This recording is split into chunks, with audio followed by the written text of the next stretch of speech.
How to find settings on Deezer mobile. Hello guys, in today's video I'm gonna show you how to find settings on Deezer mobile.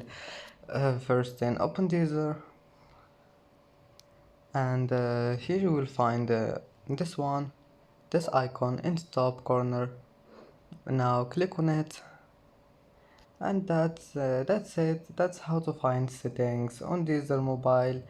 Now you can manage here anything you want. You can manage preferences, settings, and content preferences, or anything you want, and that's it.